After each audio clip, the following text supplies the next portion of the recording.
All right, gentlemen, we're back. Week 2. Grant, you want to kick things off?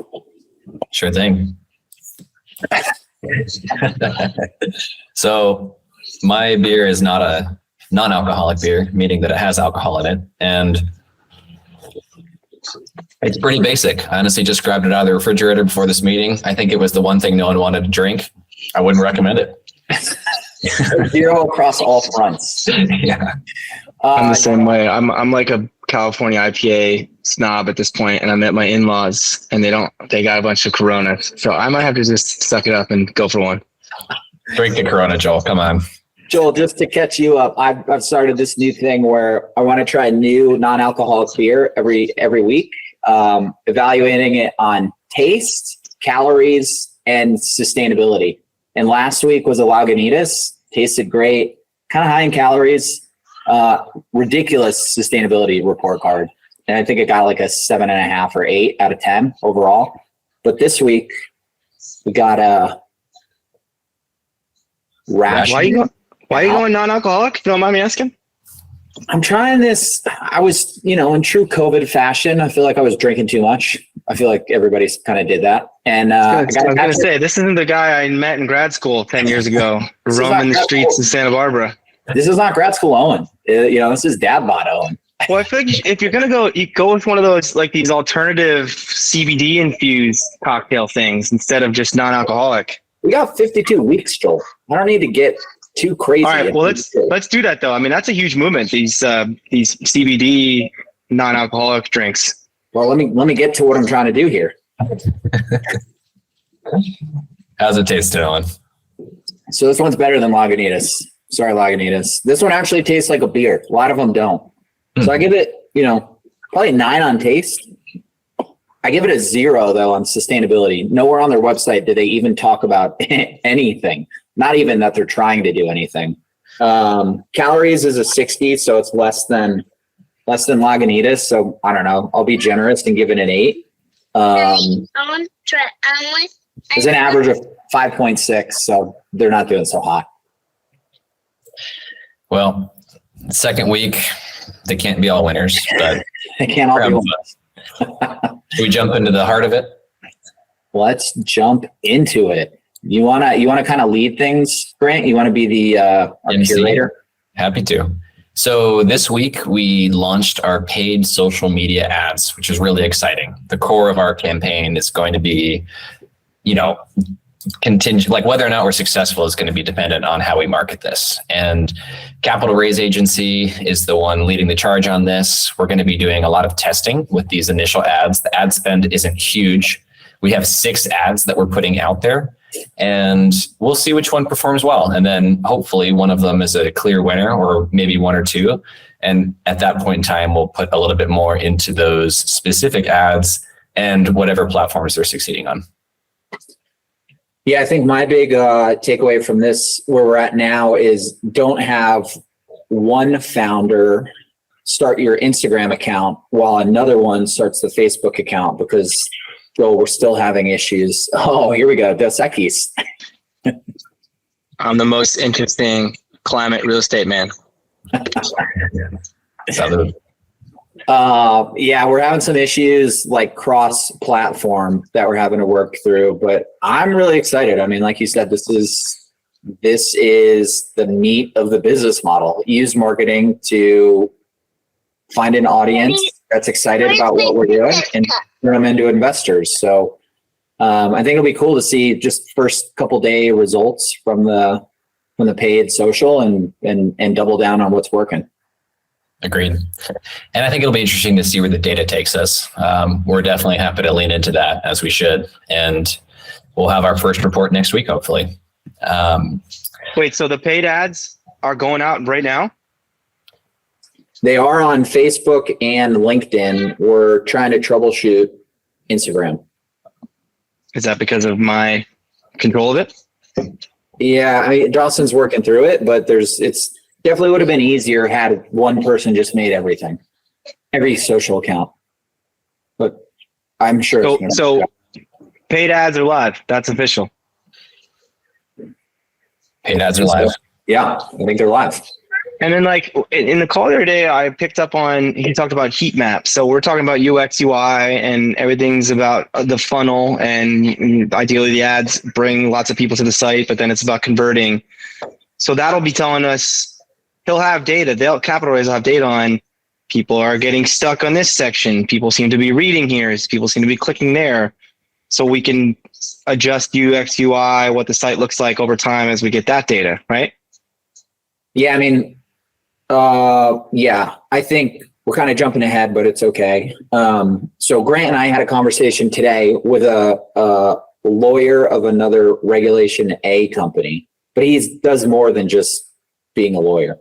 And he really distilled the importance of user experience. So assuming our ads work, people land on our website, the experience has to be like flawless to convert them into investors. And I think Dawson is pretty good at that, but I think it's worth maybe hiring out some additional help, specifically from the fintech world, to make sure that the experience of these people is as good as it can be and as seamless as it can be. Yeah, I mean, the reality is our website is the sales element of our campaign. And so it should be as easy as possible for people to get there, understand what it is that we do, and then convert them to investors. I mean, maybe this isn't for our public content here, but I feel like that should be something they're really good at if this is what we're paying them to do. I would put Dawson at like an inch deep, a mile wide. I think we need a mile deep on the user experience side. Yeah. And so I guess where I would give Dawson a lot of credit is his ability to go out and put paid advertisements out there, modify them, see which ones are working, and drive traffic to our website. But like Owen is saying, there are firms out there that have teams of people that just focus on what the landing page looks like and trying to get the person getting to that landing page to do whatever action it is that you need them to do. And that's something that we'll be constantly iterating. Yeah, I was going to say, so should we have known this a while ago about Dawson's UX expertise? Well, no, conversion rate is something we're aware of, and we're just talking about how to maximize it, right? Talking with people that are in the space, getting more people on our team as we grow. I think the reality is too, like we did a seed round. It was fairly small. The company that we talked to is probably capitalized with $100 million. So they have a team of 55 engineers. We have Dawson. It's like we're just not going to be in the same space as them right now. We have to be a gritty startup and do whatever we can to get to the place where we can hire 55 engineers, if that's the direction we want to go. But I mean, Dawson's doing a great job. It's just hearing someone that's from the Regulation A space giving us insight into what we should be focusing on, I think is what's driving this conversation and this interest from my end, at least. Mm-hmm. And Joel, just for a little more context, this Reg A raise has been incredibly successful. They've done multiple, and they're essentially like a chapter ahead of us in terms of business. So our goal was to understand, based on where we're at, what our best practices to get to where they are. And it was a really productive conversation.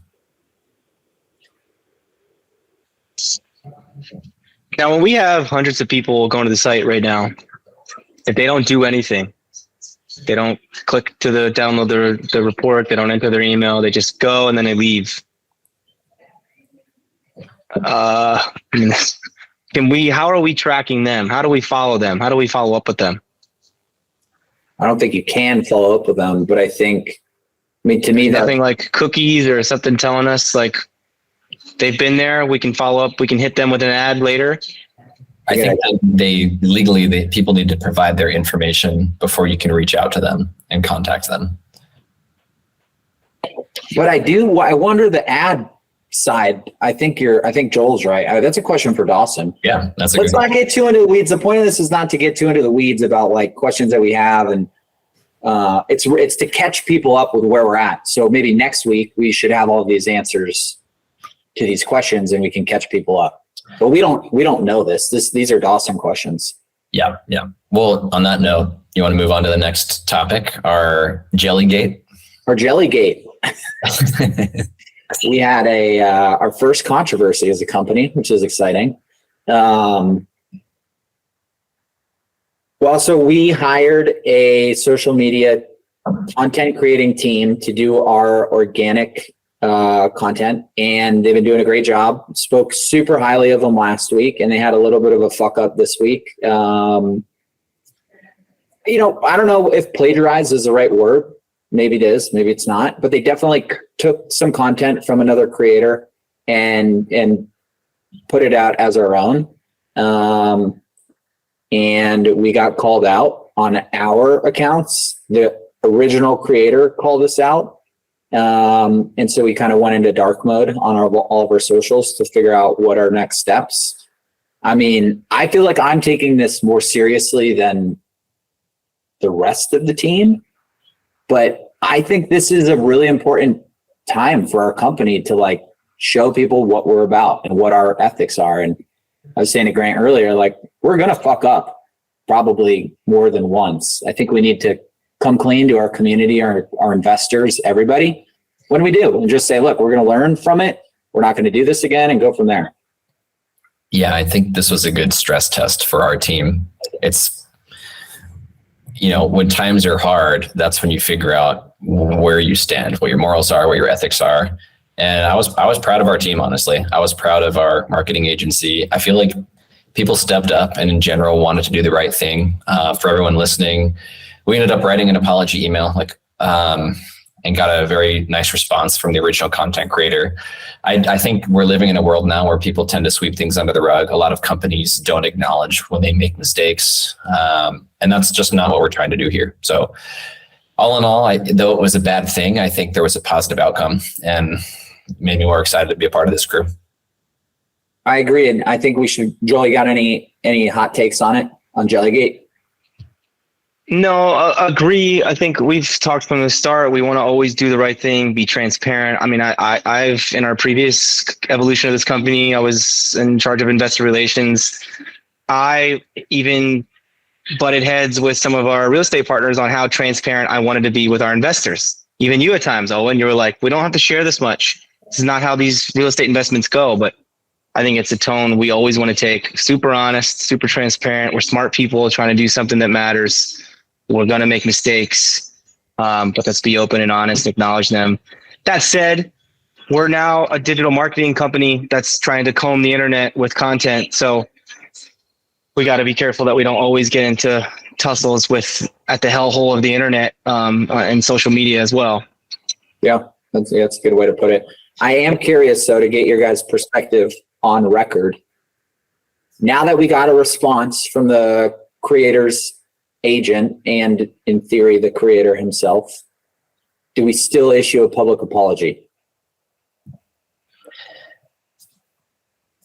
My perspective is that I want to do what's right by the person that was wronged. And so the content creator is the person that we reached out to, and they received our apology. And to their credit, they're going to add some comments of their own to say that the situation's under control.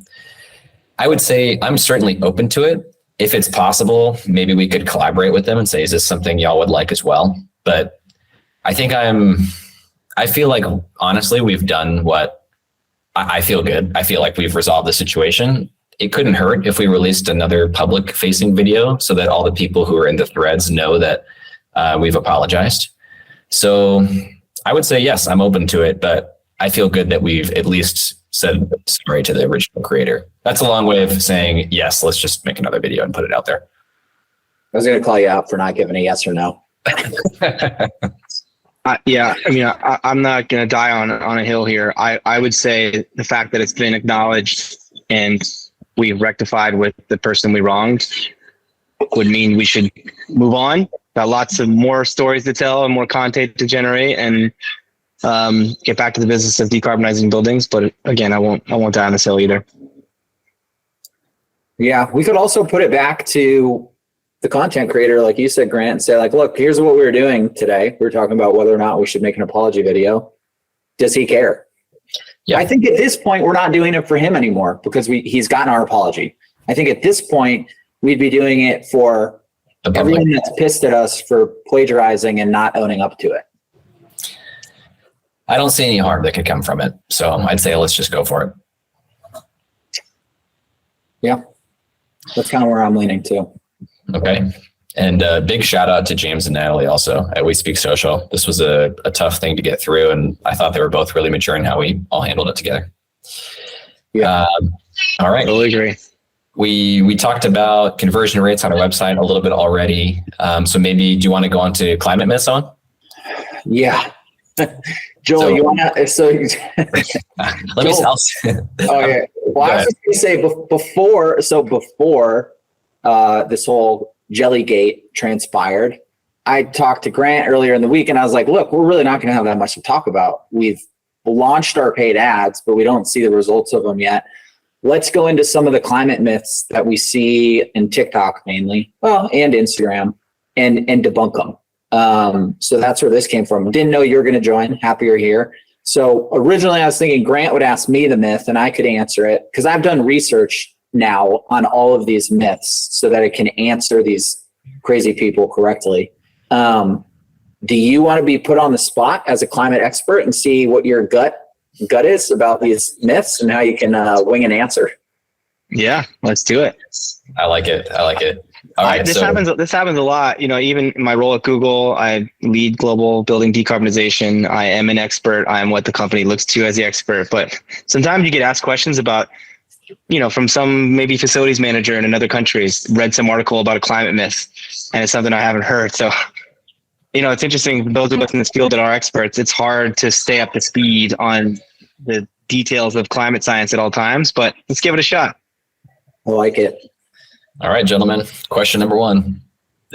If you have a cup of water with ice cubes, the ice cubes melt. Why doesn't the water overflow? So I think this person is referencing, you know, icebergs in the ocean, but they're saying their argument, the way I read it is, if you have a cup of water with ice in it and the ice melts, you're still good. So why do we have So to there worry won't about planet Earth? there won't be sea level rise. Right. Exactly. The Yeah. ice melts. What's your take, Joel? That's a pretty easy one. Let's hear it. Well, I think a lot of the ice is fresh water that's not in water. It's on land. This guy That's knows his new. stuff. That's new water being added. I don't know about the new water. This one actually threw me for a loop the first time I heard it because I was like, man, that's true. Like, if you have a cup of water and ice and the ice melts, it does not overflow. However, A lot of our glaciers are sitting on land, or they're freshwater. not just a lot, 93% of them. So the real question is, what happens? Owen's always telling me I don't know anything. He tries to claim he carried me through grad school. There was a lot of plagiarism going on in grad school, Grant. That's not true. I was like, we got to be careful with these jokes now after what happened. this week. All right. I am edit a that. proud student. All right. We might have collaborated on some of his wonky spreadsheet economic stuff, but Well, anyway, the real question that these tin hat folks should ask is, what happens if you have a cup full of water with 2 ice cubes and then you add 1.86 more ice cubes to that cup? Number one, it's going to overflow before anything melts. And when it does melt, it's going to overflow even more. And so, Joel, you're right. Like, there's a tiny fraction of global ice that's just free floating. So that we're not really even concerned with that. We're concerned with what happens when the land ice melts. And the answer is sea level rise. Well, I'm a believer now, and I'm gonna We've go drink a convinced glass of ice water after this. Grant finally believes in climate change. You guys got me there. All right. Question number 2. The climate has been changing for millennia, in and out of ice ages. Who cares that it's warming again? I like this one. You ever get this one, Joel? oh yeah. You go first.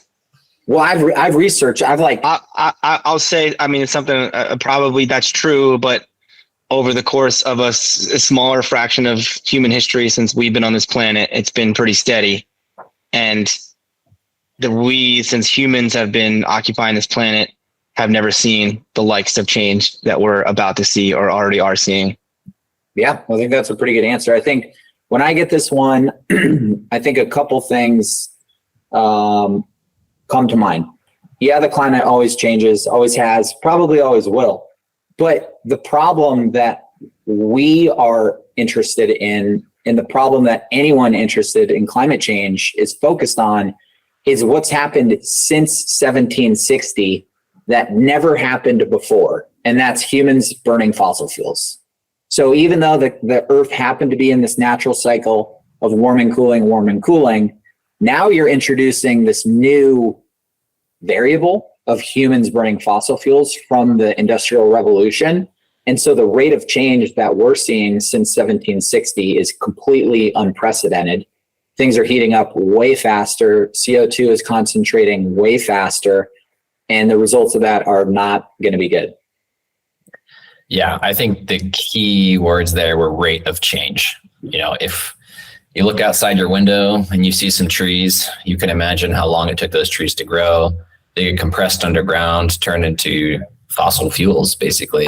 And if we just ignite all of those all at once over the course of a few hundred years, which seems like a long time in a human life, but an extremely fast moment in all of Earth's history, you release all that stuff into the atmosphere, of course there's going to be a difference, right? Now we have an atmosphere that's full of greenhouse gases. And if you look at our neighbor Venus, we can see what happens, right? Like Venus is the hottest planet in our solar system, even though it's further from the sun than Mercury. That's because it has a blanket of greenhouse gas all around it. And if we do that to our own planet, we're going to destroy ecosystems, right? And that's a topic for another time. But I like to tell people when they don't believe in the greenhouse effect to go sit in their car on a hot day with the windows rolled up and see what happens. Well, yeah, I mean, the greenhouse effect, that's what people can't deny. I mean, it's our planet doesn't work unless there is greenhouse gases. And so we acknowledge that fact exists. And I always like pointing to, if this is some vast conspiracy, there's like articles, there's newspaper articles in the 1860s where scientists were starting to worry. There's a lot of carbon dioxide from this industrial revolution going up in the atmosphere. This could lead to climate change. So like they first were hinting, scientists in like the 1860s. And so what is that, 160 years ago?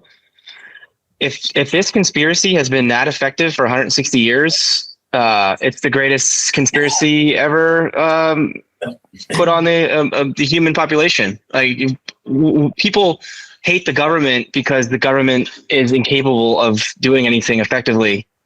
But somehow this vast conspiracy for 160 years has existed to trick us into thinking climate change is real. yeah, there's a proverb that I really like. There's three things you can't hide for long: the sun, the moon, and the truth. And I think that there's going to be a lot of people that come around and look at, in history books, future generations, and it's just going to be laughable. I mean, we're struggling with like a crisis of misinformation right now. People don't know how to find reliable sources. And a hint for anybody listening is listen to the scientists. Like, yeah, sure, there's maybe a couple people funded by fossil fuel industry, but over 99% of the scientific community, there is consensus that this is happening and it's a huge problem. Yeah, every proclamation has been right since the 1860s. This could be a problem. Put too much of this stuff up there, it's going to continue to make problems. Now we're seeing the problems. It's hard to deny. There's been 288,125 peer-reviewed studies that suggest humans are causing climate change. Guess how many peer-reviewed studies there are suggesting the opposite? I'm going to guess under 100, all of which are funded by oil. Zero. Zero. It was just like there was a famous one like 10 years ago. Sorry, we're getting the reality of kids' life here. There was a famous one like 10 years ago that a bunch of Republican conservatives and fossil fuel industries tried to get a guy to study, and he was in the beginning funded, was like his thesis was it was going to debunk all of it. And after doing peer-reviewed science, he was like, yep, sorry, I can't deny. This is really a problem. We're causing it, and you probably need to do something about it. The guy probably got death threats from the people who paid for his study, but he just couldn't deny it. I had someone tell me about this paper that over 100 people signed about how climate change isn't real, science doesn't support it. And so, I was like, all right, I'll look into this, like, see what's going on. None of the 100 people are scientists. They're like business leaders and politicians. And so it's like, yeah, I can go make some claims that I want to, but I don't do it unless I know what I'm talking about. And I think that's the problem with climate change and other things. You have a bunch of idiots making claims they don't know anything about. Yeah, no, it's scary times. And so I think, I feel really bad for kids nowadays. Like I used to teach environmental science and I had students come into my classroom genuinely concerned. They were afraid for their futures and they're, to some extent merited. But in times like this, I think we just have to think about what's within our control. What can we actually take action and do? And for anybody listening, I would say, 1, educate yourself. And 2, this is a self-serving claim, but put your dollars to work. Like you can recycle, that's great. Or you can also invest every penny you have in green investments that actually make a difference. Rayven is one of those, but there are plenty of other ones out there. Yeah. Well, another thing to talk about too, is you guys said, what are we going to talk about this week? We are launching a podcast. We've had a number of episodes filmed, recorded already. And I'm really excited for that content to be released. For this message of let's not complain. Let's not fall victim to the doomsdayers. Be worried about our children. Of course we should, but there's a lot of hope. There's a lot of optimism. There's a lot of people taking action like us. And it's exciting to talk to those people on our podcast and have that be part of our brand. So I'm excited to share that with our community. Yeah, 100%. Well, what are we looking forward to next week? I'm looking forward to anybody who's listening to send us any recommendations on people that are from a financial technology background that are really good with UX and UI. Yeah, 100%. What were they called, Grant? They were called product managers. Product manager. Yeah, that sounds so good. We'll go poach some product managers. That's the most common job at Google. Yeah, they make all the money. That's not good for us, but maybe we'll find one. Starting to understand why. Yeah, I'm excited to see how the social media, the paid side works out. Yeah, that'll be some cool data to go over next week. And I'm excited to turn our organic back on after this whole Jellygate goes away. Well, I just today posted on LinkedIn that I'm part of this company. It was the first time, so I was maybe hesitant because it's not my full-time gig, and I was a little worried about how it might be received. But even a lot of my Google colleagues messaged me on the side and were ecstatic and excited about what we're doing. I think it was another data point that we're on the right track, and people who care and are in sustainability and are tired of inaction and are frustrated with corporate and governmental claims that aren't leading to any results. Seeing people go out there and be entrepreneurial and create a new business model. I mean, I'm witnessing it. My comments and my traffic on LinkedIn is just filled with people, and a lot of young people too, being super stoked, asking how they can help, how they can be involved. This is awesome. So I think, the paid ads and everything we're pushing out there continue to get this feedback. I'm excited to see that too. Yeah, I think it's partly because we're part of like a climate underground. I mean, we're all in this for something outside of ourselves. We're all passionate about really changing our world. So I'm happy to hear that, Joel. I think actually this is a good, Joel, I'm psyched that your post was received so well. We should experiment with, you could do paid ads now on LinkedIn where you promote a person. We should try this. We should get Dawson to somehow use your post to turn it into an ad and then let everybody know how that works out next week. Cause that's new. Somehow you can like promote a personal page for a company and turn it into ads. Yeah. Yeah. I'm not like an influencer or a celebrity or anything, but I don't think you need to be. Been in this field enough that I get my connections, just my personal connections are people that we want to be targeting. And I think it's just showing how if we get our message in front of those kind of people, it will resonate. Yeah. Cool. Well, I hope you guys enjoy some alcoholic beers this weekend and enjoy the outdoors. We will. There's a company, to bring this full circle, alcohol, climate, sustainability, entrepreneurship, it's back to the podcast. There's a company, I think they're called Air. Maybe there's a separate part of the name, but they're based in Brooklyn, where I now live, New York. And they create products out of sequestered CO2.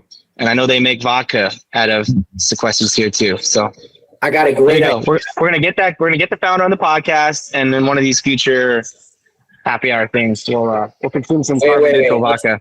Let's go a step further. There's a company in San Diego called Misadventure Vodka. They distill vodka and a couple of their spirits with like old baked goods from bakeries that would otherwise be thrown out. So they like recycle baked goods into their vodka.